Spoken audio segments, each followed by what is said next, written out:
Hello guys, কেমন আছো সবাই? আশা করি খুব ভালোই আছো। আমি খুব ভালো আছি। আমি এখন ডিম কারি রান্না করবো, কষা কষা ডিম কারি। তখন আমি ফার্স্ট তেলটা ঢেলে ফেলি। তেলটা গরম হয়ে গেছে, এখন আমি লাল লাল করে আলুগুলো ভেজে ফেলবো।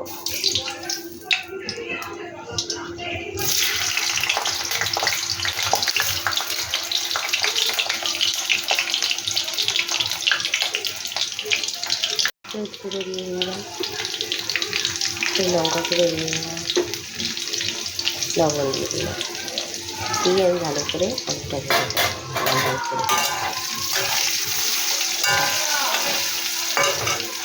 আলুগুলো আমার ভাজা হয়ে গেছে, এখন আমি আলুগুলো তুলে নেব। তুলে নিয়ে ডিমটা ভেজে ফেলবো। আমি ভেজে ফেলছি।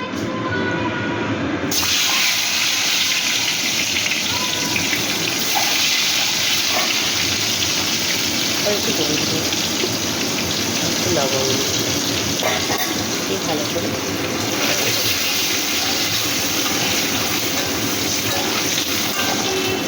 তোমাদের দাদা আবার ডিম কষা খেতে চেয়েছে আজকে রুটির সাথে, তাই আমি ভাবলাম রাতে আর কী করবো, ডিম কষাই করে দেবো।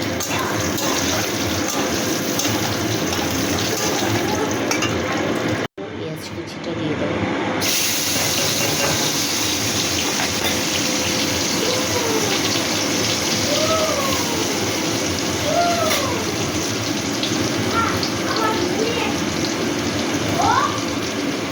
পেঁয়াজটা ভালো করে ভেজে নিয়ে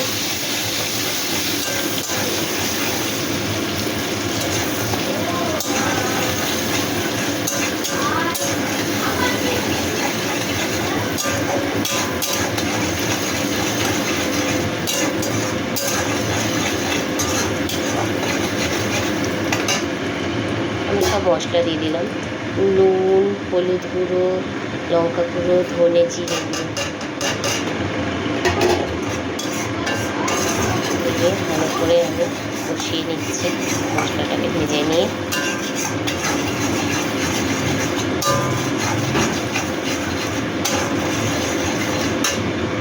আদা, রসুন, লঙ্কা সব বাটা দিয়ে দিলাম, দিয়ে আমি ভালো করে কষিয়ে নিচ্ছি।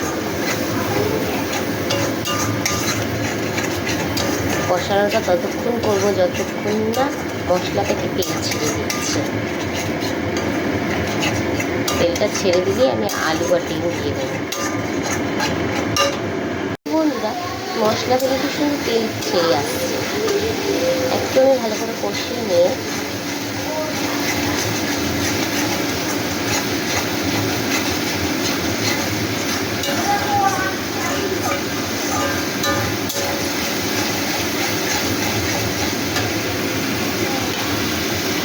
ডিম আলুগুলো দিয়ে দেবো।